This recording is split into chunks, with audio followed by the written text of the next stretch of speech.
hinder you. Don't you let where you've been hinder you. Don't let what they've said hinder you. Don't you let your past hinder you. You're a woman without limits. Yes, you are. Yes, you are. A woman without limits. Yes, you are. There's nothing the enemy can do to stop what God has for you. There's nothing the enemy can do to stop what God has for you. You're a woman without limits. Woman, woman, woman, woman, woman, woman without limits. Na na na na na na na na na na. Woman without limits. Woman. Good evening. I am delighted again that you could tune in tonight on Woman Without Limits. I'm Reverend Kathy Kiuna, and as I said, we are continuing where we stopped last week with Edwin and Cynthia. Their story is a total myth. It's a book. I don't even know what to call it. It's so beautiful. You would think it is actually not true, but yet they are here, flesh and blood, telling us exactly where they are coming from. If you missed last week, you better check us out on View Sasa. It's a blessing. Now, while I was there, is that now the time now I had. A friend of mine called me and said, I was acting in the theater and everything. It was just, theater is living one day at a time. I'm paid today, tomorrow there's no job. So a friend of mine called and told me, okay, yeah, you come, let's put together a play and just to do for fun. I said, after all, there's nothing to do. Let's do a play for fun. So we did this play and we presented. And among the people who were sitting there was who? Wale Akinyemi. This thing that I was doing for fun, Wale spotted me and he said, wow, you are an impressive actor. Can you translate your acting into reality? I asked him how. He said, your acting, can it be translated into marketing? I said, okay, fine. That was my very first interaction with him. Then that time, after that, he made an announcement that I'll be having a mentorship program. And in this mentorship program, you pay 200 shillings for commitment, and then you come and you will learn and everything. I was in that place in my life. If you told me, come and clean my house, I'll ask you when, how long. As in, I was available for anything, even if it was volunteering, I was going to do it. So when I heard about it, I was like, okay, I'll go. I don't have 200 bob. I went to my brother and borrowed him 200 bob. He gave me. I don't have transport. I have a baby. I don't have a babysitter. The place where we are staying is Kayole. The place where the mentorship is in Madare. I decided I'm not going. But a friend of mine came and gave me an inspiration. He said, Cynthia, they are going to give mobile phones. I had no phone. I had a kabambe. You know those kabambe phones? You only see the screen lighting yellow. So I had, there's a potential of getting an IDEOS. That time was the IDEOS era. I said, okay, fine, for that reason I'm coming. I went, but when I sat in the class, there was more than a phone. There was more than money. I was like, I'm coming again. So the first 2 days I had transport. Going on forward, I didn't have any more money. So I'd walk all the way to the class. And guess what? I'm carrying my daughter. We are walking all the way from Kayole to Madare, all the way from Kayole to Madare. We are going now for the training. And people would wonder, why can't you leave? I'm like, I don't have anywhere to leave her. I'm coming with her. And one day Wale said in the class that if this child is distracting you, then you have no reason being here. Because your mind already is picking up on a child. And somebody else is focusing on speaking. And that for me was okay. Okay, I'll come with her every time. Anyone who has a problem, just sort. That's their issue. Yeah. So in the class, and then now he also said that he was going to give 2 people an opportunity to work with him. And I heard that and I said, you know what? We are 50 in this class. There is only 2 rooms. I am going to be among the 2. You said it. I said it to myself. When I heard it, I said, I'm going to be among the 2. I started saying, Cynthia, you are going to work for Dr. Wale. I started putting it in my mind. To work with Dr. Wale, you are going to have to develop your mind. He's a brainy. So if you have nothing in your brain, you don't attract him, first of all. So I started reading books. I started developing myself. It was a growth and growth and growth pattern of reading, having to do things, when there are some things that you have to leave that you love doing, but they are not good for you. and you have to pick up new habits that you don't like doing, but they are good for you. There are so many people who don't like reading books. Right. But it is good for us. Absolutely. If you don't like that habit, you have to pick it up. I had to listen to people. I think it was the first time I heard of people like Kenneth Copeland and the likes. I went and now listening to them and trying to find out. My mind was now attracting different things. I was no longer attracted to, oh, where is the party? Get knowledge. Yes, I was now attracted to knowledge, what is happening. You know, everything that was knowledge-based and in the mind. For a while, I disappeared out of the picture because I was still in this abusive relationship. And it was abusive, physically, emotionally, spiritually. It was not good. So he was now beating you very well. As he pleases. So one time, Hey. one time when I was there, I heard Wally speaking on Easy FM. And that also for me was a defining moment. I didn't have a phone. And I said, this Wally Akenyemi, I know this guy. And he knows me. It's not that I'm going to start telling you, do you remember me? I heard him speaking at Easy FM in my disappearance era. I decided I was going to show up. When I showed up in his presence, the day he was talking about an event. You went there. I went there. And when he saw me, he even just said, Cynthia, I have something for you. All this time, where have you been? And I said, of course he doesn't know and you about spoke just like him. I can picture him. I have rubbed off a few things. Yeah, so. Even that scene. Yeah. I have something for you. I can see him. So he told me that he had something for me. And for me, that was also very big. It was a job. I tell you, I was having those 3 a.m. prayers. When I was in that abusive relationship, I was having those 3 a.m. God, save me, remove me, give me something I can do with myself. Because the only reason I'm here is because I don't have anything to do. You know, I used to have those 3 a.m. prayers. It's not because I was, it's the way you just hear. I'm 3 a.m. you pray. Even if it's not as effective as, it doesn't matter, however. I was just doing it because I had it helps, So I was doing them. And when he told me it was a job, I was happy. But this job, again, was a delivery person.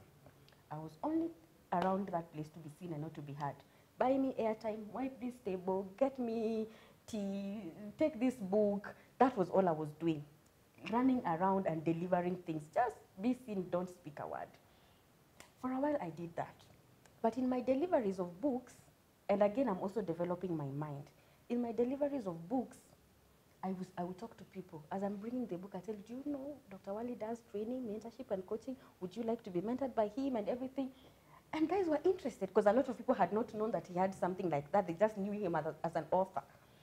So people were very much interested. Let me take back now to my abusive relationship. Now I have a job. I am being dropped by the caravan in the evening. However, even if it was a delivery, the organization was very kind enough. The evening I get dropped. So the guy sees cars, he's dropping me, he doesn't understand. Jealousy ramps up, times 2, times 3, and everything. Then on this one occasion, and this is why I'll talk about that very one occasion, he was choking me to death.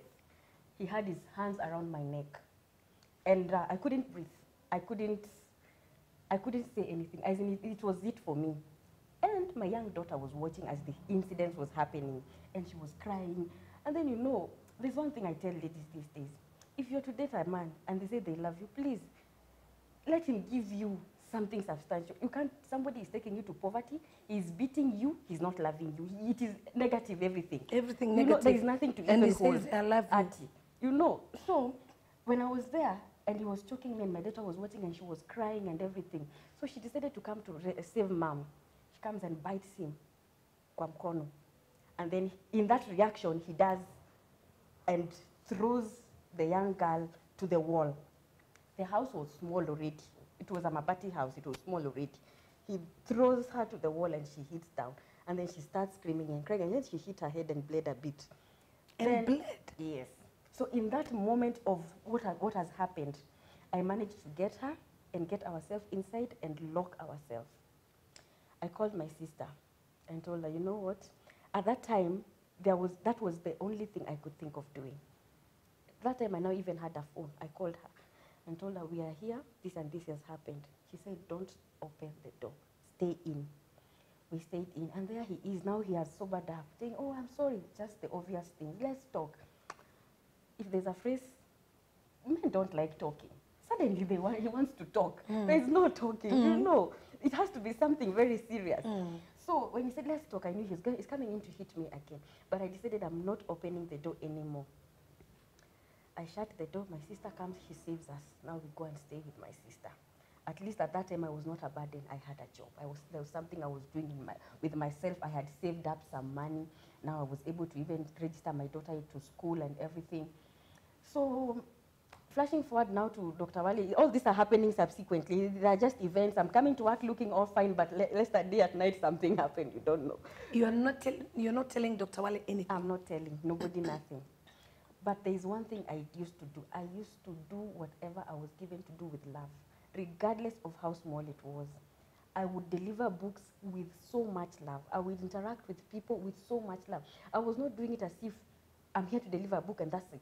Yeah. Bring me a check, and that, as in it was so with so much love, because for me this is something that has changed my life, you know. Then now, like that, I'm talking to people about trainings, and then I think it was just a spirit move. One day Wale asked people in the crowd and said, how many of you here have been invited by Cynthia? Believe me, 100 people stood up. The whole hall was full with people. And then I didn't realize how the impact of my delivery books had done. That was the last day I was a delivery girl. Told me, you will start doing this. You will start doing these events. And I started doing them with so much love. There was another level of events. I started doing it, interacting with people. And just the same scene happened in a classroom of 50. Now it's a now intimate interaction, mentorship and coaching. He said, anybody here has been invited by Cynthia? Just randomly. And everybody said, oh yeah, Cynthia, who is Cynthia? Everyone now wants to know who is Cynthia, the person they speak to on the phone, you know. I have talked to so many of them on the phone. I have interacted with them, shared with them my story of transformation. They just want to come and see. Right. So there I am. It was the last day I did the mini event.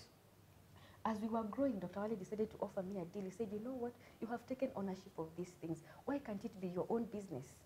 Be doing these events, pay me, keep the rest. It is your business. I thought he was joking, and I started doing it. I do the events now with so much love, because now there is something also, it's now my business. Right. I'd go market, talk about, and you know the good thing about selling something that is real and is functional and is truth, is that people will come and they will see the results and their lives will be impacted. Right. Vis-a-vis selling something that is not true. Because people will also hate you as a person who is selling. So a lot of people that I interacted with and brought on board, they completely loved me as a person.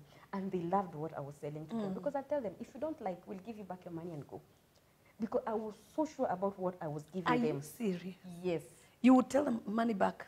If you don't like the class, if you come and tell me I don't like it, Cynthia, your money back and we are sorry. Just it. And nobody ever came and said I don't like. Instead, they were coming up with inspirational stories. I can give you names of people who have gone, and some we've even hosted, like Chris and Kate. I'm sure they also talk. Mukoma, and so many people, they have done the programs, and their lives actually were impacted. Right. So in this process of going on, I was not doing deliveries. So I needed to hire somebody To do the deliveries. Yes. I go for Zero to Hero. And there, Dr. Wale told me to speak. Now, my From zero to hero. Yes, the program is called Zero to Hero. Okay. Hold it there.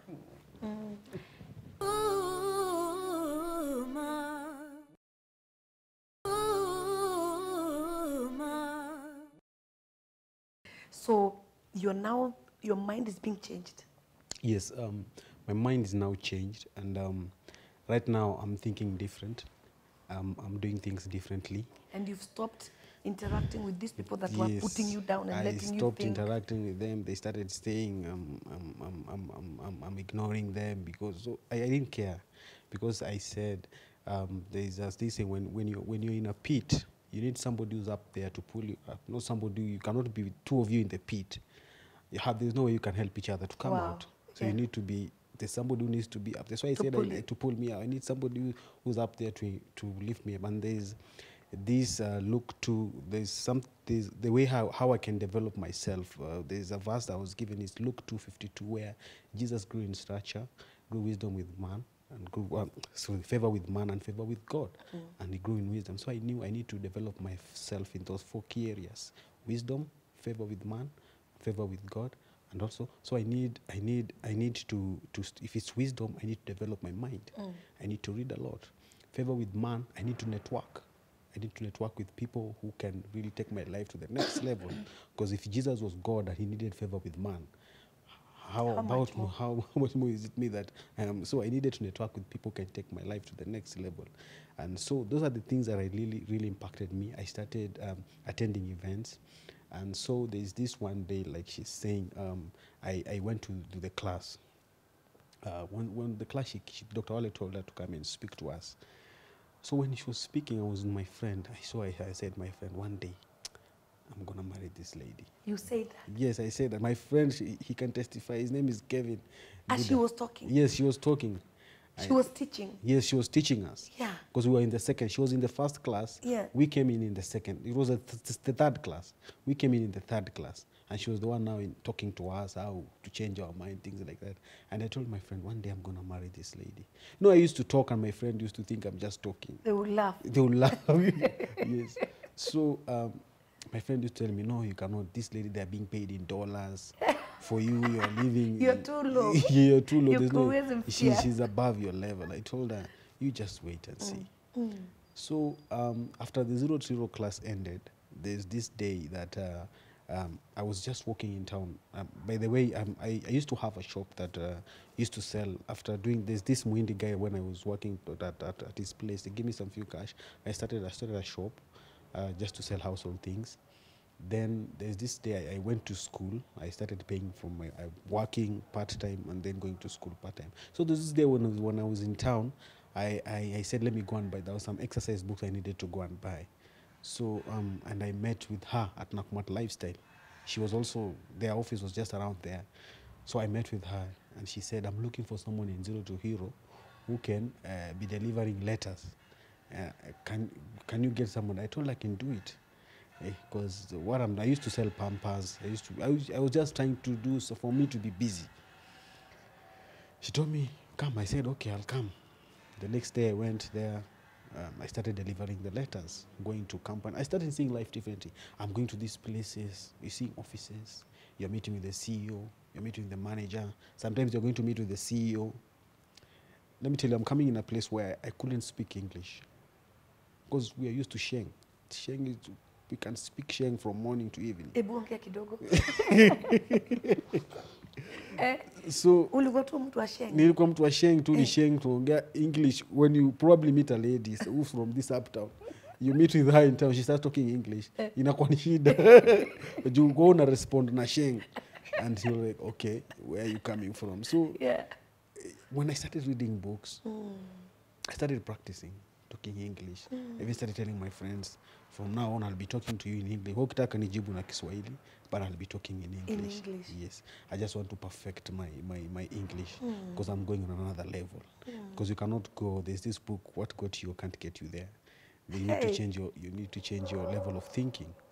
So I started changing. I started just speaking English. And then she used to send me, go to this place, deliver this letter. She used to pay me 500 a day. So now let me go back to her. I want to hear that one. From 0 to Hero. Yeah. You have met now somebody that you've employed. Yeah, so I am thinking of employing somebody. We bump into the supermarket and then I said, okay, why not do it? Yeah. Then he says, okay, fine. So he comes in, I give him letters to go and send around for the event. Are you thinking anything? Absolutely zero. I mean, at this time, I was a wreck. I'm just coming out of a very, very bad place. You don't even want to think I'm not even thinking nothing. Relationship. I'm still trying to establish my new business that I've been handed over to. So he comes in, and then I think he's chap. He can do it. I send him places. He brings good results. And actually, one of the best events I'd ever done was the ones he delivered the letters for me. I told him, okay, you have a lucky charm. Everywhere you delivered these letters for me, it brought some good results. So when he was still there, there was, I think, one time I'd sent him to deliver a letter. And then he met the CEO, and the CEO started asking him questions about the event.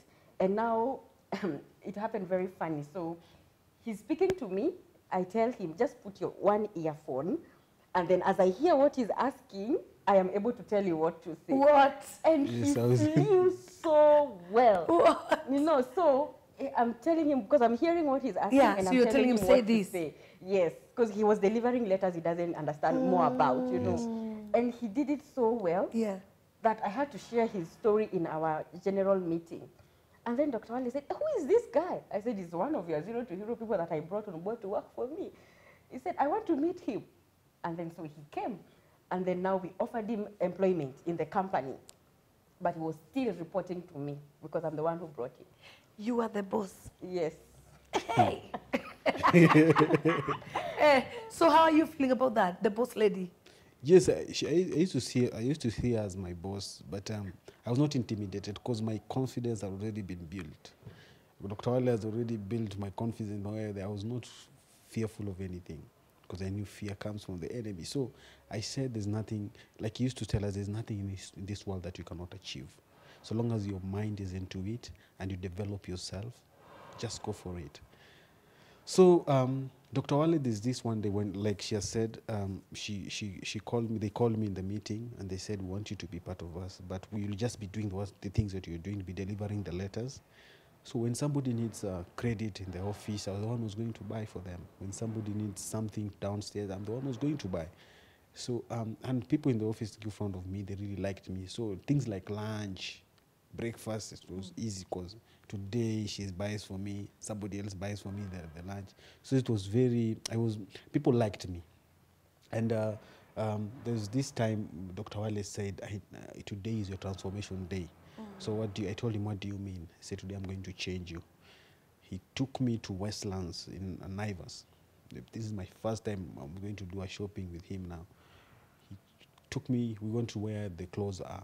He told Clothes? Me, yes. He told me, I want to change the way you look. Because I used to have this one khaki. So he said me, choose the clothes that you want. I picked shirts, I picked a tie. It really changed me. He said, if this guy can see something in me, then there's somebody. I think because I saw him, he saw my future, but I'm not seeing it myself. And I said, there are people, even right now, I normally tell people, there are people like that in the slum. They just need somebody who can hold their hands. That's why I even normally tell leaders, you don't need to go and give these guys car wash for them to get something to eat. Change their mindset. You need to believe in them. You need to hold their hands and tell them that you're going to make it.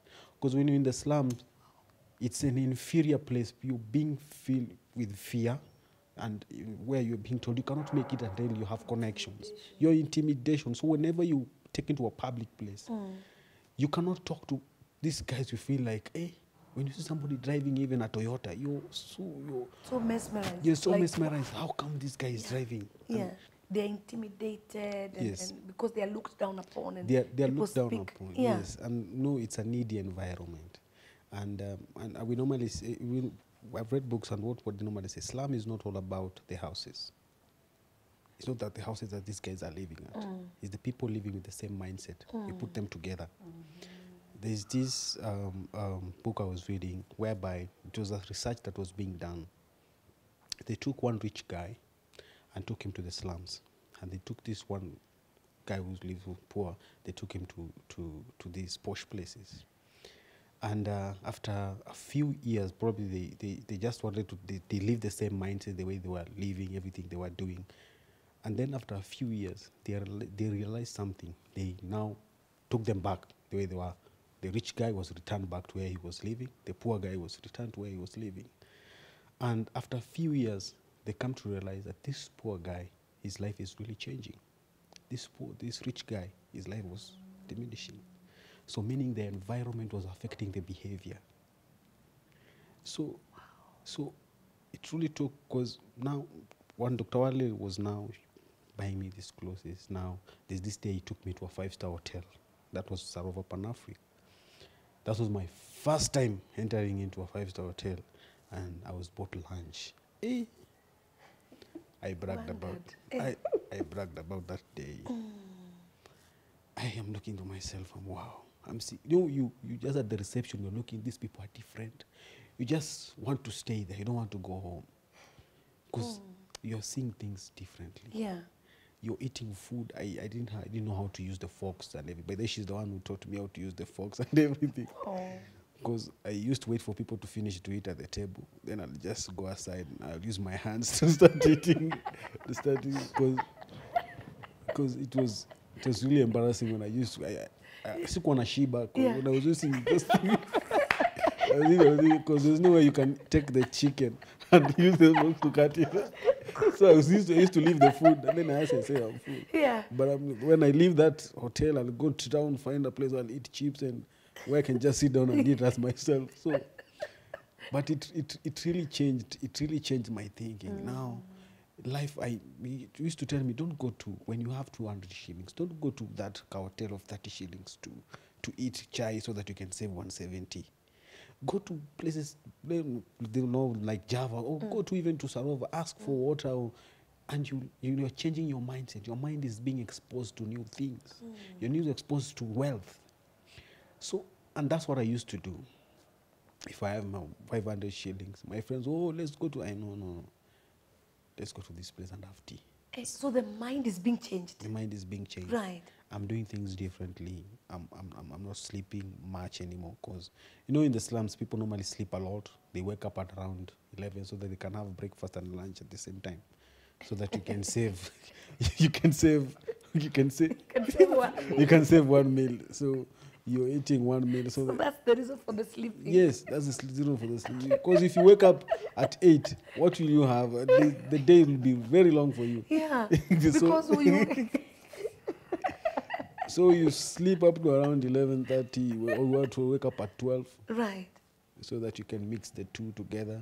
Once you eat that, then you go up to around 6. But that was the lifestyle that we're used to. Waking up daily, knowing that you can't get beyond this. But now Dr. Wali is changing my thinking. Right. I'm reading books, I'm researching, life is being different. Then, like I said, faith feeds on demand. Then I say to myself, people normally confuse activity with productivity. Doing so many things, you're growing. Confuse motion with progress.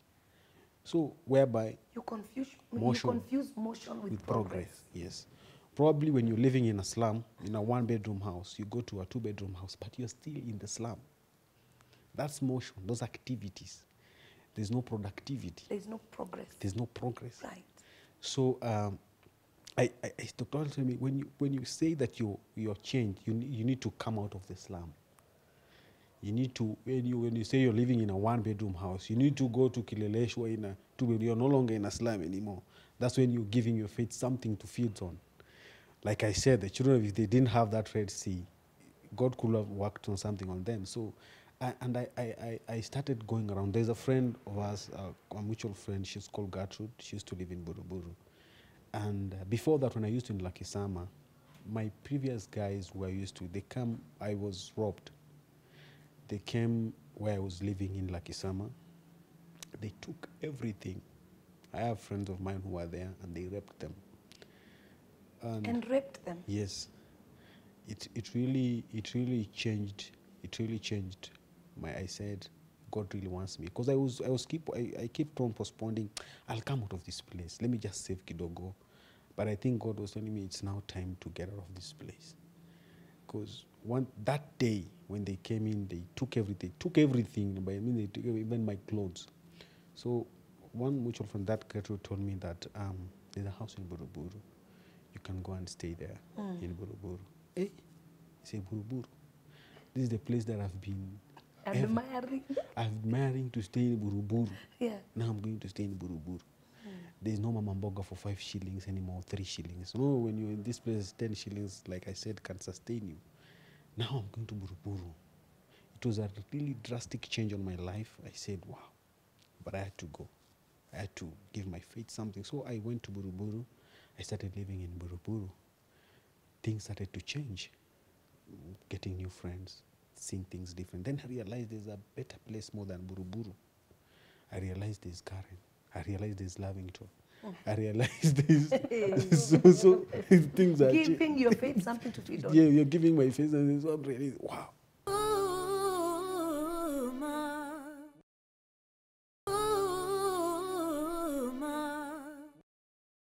So meanwhile, what are you thinking? Meanwhile, in this time when now when we went for shopping, we went with him. and I helped him pick the shirts. You know me, I'm just helping a colleague out.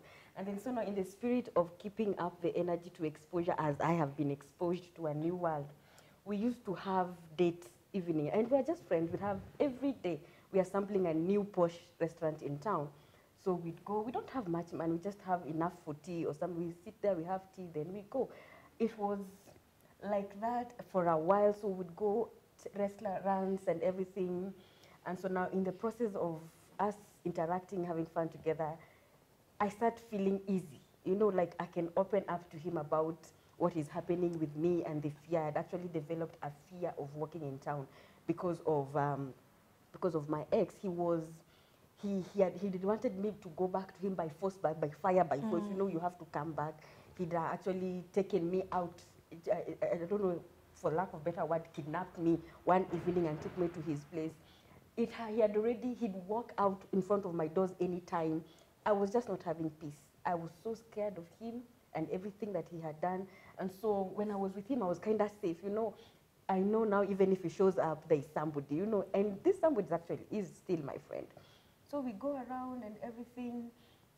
And then we started liking the same music. You know, we started having a heart to help people. So one day he came and told me, so there's something I noticed. When we are walking every evening in town, there are people who are always begging and asking for food, asking for money. Instead of us giving them money, can we buy them food?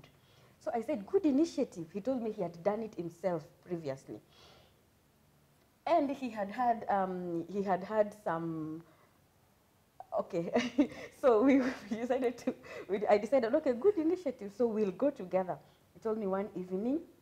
So we bought a lot of bread, and then we spotted somebody, you know, these tea people who sell tea in the evening.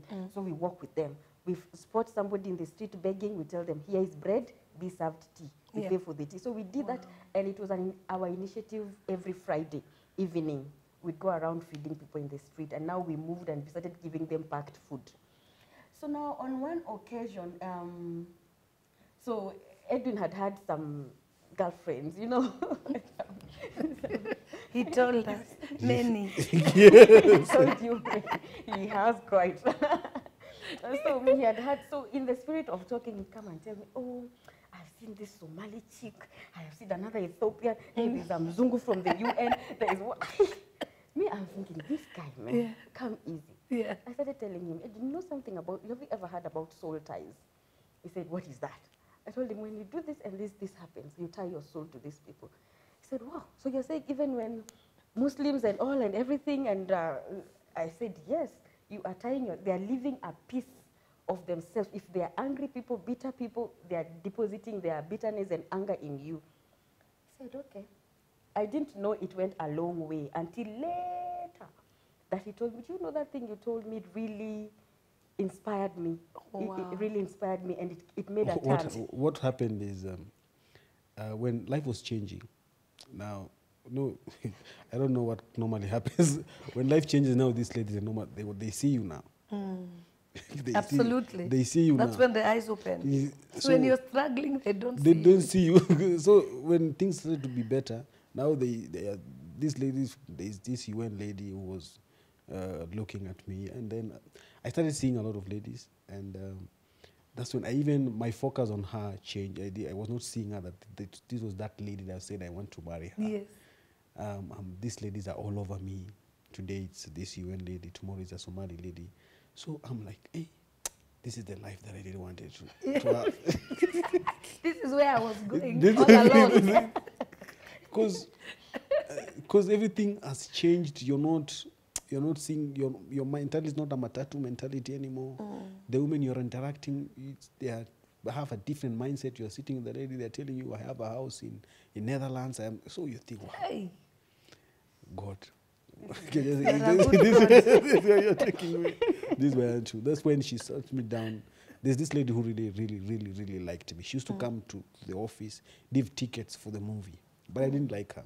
So when she leaves the tickets, I used to tell her, there are these tickets I have. Can we go and watch this movie? So when I was watching the movie, when we were coming out, I meet this lady coming in. She was just waiting for me. She starts to cry. Then she sat me down and told me that whatever you're doing is not good. So that really opened my eyes, and I said, wow, I really need to change. Because, like I said, when you're in the slum, no power normally reveals, money and power normally reveal some character. When you don't have money, your character cannot be seen. Yeah. And when money comes in and power, it reveals your true character. Yeah. So, and I sat down and I said, wow, probably I've changed everything the way I was, and I'm not doing things. And now these people are giving me attention. The ladies that I was craving for in the slums now. They are pouring They are themselves on you. Yes, and it was asking you, where are we going? When are we going? And it was just automatically, you just meet someone you have not just said, can I have your number? You're not the one who asking them for their number. They are the ones who are asking you My for your number. husband says now the predator became the prey. Yes. The hunter becomes the hunted. So things have changed. Now life is different because the people that you're meeting with Dr. Wale, because now when things changed, I was going everywhere with Dr. Wale. When he's traveling out of the country, I'm there with him. When he's going everywhere Dr. Wale was going, I was always there with him. So things changed drastically for my life. Then when she told me about it, I lived. Then I said, I think she's the one. I told myself she's the one. Then I told myself, the way she has that ego, I can't approach her because she knows my life. Because even when this lady had to break me, I used to come to her and tell her, hey, msichana amenifanya hivi. Then she used to give me advice. Endo fanya hivi. Then she also used to come to me about the men that she's, then probably the ex that she was talking about. Because I'm coming from a hardcore life. I was thinking, who's this guy who's threatening you? And we are the guys who are coming from this other side. We are the predators. Yes. So I'm like, we called him, the guy started backing off. He was not threatening her anymore. So, and there's one thing really Dr. Wale told me, he normally used to say that he really liked the wife, but he said that you don't chase the wife, chase the thing that she likes and get interested into that. So wow. Wow, did you hear? So chase what she likes. Just chase what she'll she get interested in you. So and I looked, what does she like? She likes listening to R&B music. What does she like? She likes going to church. So all the things, I narrowed them down. So whenever we are living probably in the office and we are listening, have you listened to this music? So when they give her, she was really, wow, you also love this music. I tell her, I really like this music. So I didn't know I was just winning her over bit by bit. When she wants to go to church, I'm there. I was just winning her bit by bit, until the time came and I said, now she's the one. I just have to tell her. But before that, I used to go to Kileleshwa. The thing about faith, I said to myself, I want a house. I want a big house. I don't have money, but I want to give my faith something. I was speaking. Sometimes we pray a lot. We speak, we say we want to do this, but on the action part, that's where most Christians, we don't. On the action part, we are dormant. Like we say, faith without works is dead, but also works without faith, also it's presumption. So I said, I need to combine the two. The works and the faith, they need to go hand in hand. As I'm speaking, I need a house. I need to go outside there and look for that house. So there's this day I left work at around 2 p.m. I was walking, I went to Kileleshwa, just knocking. When I was not looking for house for rent, I was looking for house for sale. So there's this day I went to Kileleshwa, I saw a house for rent, for sale. I went in. I don't have a car. Some people see you, they feel like you cannot buy this house. I said, this is not my house. Just continue walk. I walked up from Kileleshwa up to Lavington.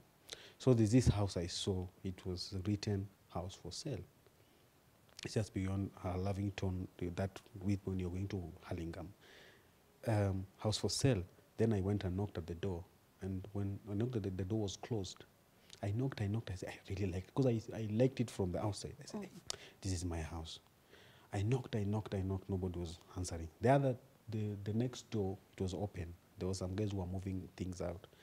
So there's this Muzungu guy who saw me. He called me and said, hey, do you need Kevin? The owner of the house was Kevin. I said, I need him. You can leave a message, I can give it to him. I said, I don't need him personally, but I need a house. I said, house for rent or for sale? I said, I need to buy a house. And I'm like, wow, you need to buy a house? You're so young, you want to buy a house? I said, yes, I want to buy a house. Okay, let me call him. Can you come inside? He just told me, we go inside into his house. He told me, sit down at the garden. He tried calling. At that time, I don't have, even if you tell me, give me, I don't have something to give. Give me some deposit. Give me just some deposit, even 10% of that deposit. Yeah. I cannot give you. He calls, but the only thing I have is my faith. Yeah. The capacity I've built for my faith. So he calls this guy Kevin. Kevin says their house is 90 million. Where can I get 90 million? So this guy was really inspired. So when can I come and see him? So this guy he looked at me and said, "You're too young. How comes you want to buy a house when you're at this age?" I gave him my story. I said, "This is where I just shared my story with him because he was receptive. He gave me water. Then he called me. He called his son. He has this guy. The guy was half Mzungu, he's an half caste. So he called him. He said, "Look, he was just insulting the guy. Look at this guy. He's very young, but he wants to buy a house. You're here struggling with your own things." I just told him, "Don't be harsh on him. We can work on him." He told me, "Oh, you can sit down with him and try and talk to sense into his head, but to kindly come on Wednesday when Kevin is here. But you can meet with him." Then we exchange contact with this guy. I left. I said, "Let me go around and start looking." I looked for that day and then I went home. So the next day, I called the guy. I said, "Can you come to the office so that we can talk?" The guy came. We started talking. I asked him, "Why do you?" Because the guy was into drugs. I told him, "I've used drugs. I've used all these things, but I can help you." But this guy just needed love. He needed people. Like I said, as much as not only the people who are from the slum, but all the people in this big, but the only thing that you're lacking is love. But I think their parents, they were giving him everything. They think that probably they are loving him. But this guy just needed somebody to believe in him. So I used to tell him to come. We used to eat together. When I'm hanging around with my friends, I call him. Even me, unconsciously, didn't know that I'm changing him. I was giving him my story, telling him you can be better. You are in a better place than I, because I'm coming in a place where if I tell you myself, if I show you where I was living, you cannot believe it. So there's this day, I'm still looking for houses. There's this day, the dad calls me. He says, "Edwin, how are you?" I say, "I'm good. Can you see me on Monday?" I say, "Yes, I can see you on Monday." I went to Monday. I met him with the wife. They are there. He said, "What have you done to my son?" I said, What have I done to him?" He said, "This guy has really changed." Wow. The guy stopped. He's really receptive. The guy is very good. He's not doing the things he's doing anymore. "What have you done?" I just tell him, "No, this is what I did. You just need to show him love. You just need to treat him better." You know, he didn't. Why? "Did you bought that house from Kevin?" I said, "No, I'm still working on some things." And he called me and said, "Edwin, you know, I'm leaving this house in September. And I can sell it to you, but we can agree." So I asked him how much. He said 65 million. He needed 120, but I said 65 million. I said, "Hey, I don't have 65 million, but can we agree?" He said, "No problem." I said, "Just give me a deposit of any amount that you have. Then you can be paying me bit by bit by the time," because it was around January and we're heading to September. By the time you will have done something, and then you could have gotten the house. So at times I gave him 30,000, 40,000. So this guy was wondering, if you want to buy a 65 million house, how comes you are paying? How come you're paying 30,000, 40,000? Yes. So there's this day we have become friends. The guy we have really, really good friends. The guy calls me and tells me now, "Edwin, let's just do this. I'll give you the house, but we'll come into an agreement. You still continue paying the amount that you're paying, but you'll be paying bit by bit until I give you the title deed and everything, because we are living out of Kenya. The only person who will be in Kenya is this guy, but he has another house in Karen." That day, that's why I normally tell people, if somebody can say there's no God, Hey, they have not you know me already. I'm like, hey, what are you talking about? You have not experienced my God. He said, I've come into a place whereby to get a place. I used to sleep in Mama Mboka's kibanda so that just that day can end. But I'm coming to a place where I'm getting a house in these suburbs. It's not even in Eastland. Hey, And I just told God, whatever you want to do with me, yes, just do do it. it. I'm here. I'm just here, Yeah. to do it. Because that really changed my life. It really changed my The life. guy said, just take it. Yes, just take it, will be doing it kidogo kidogo. I told my wife, it was last day when I told her, this guy said, "No, it's okay, Edwin.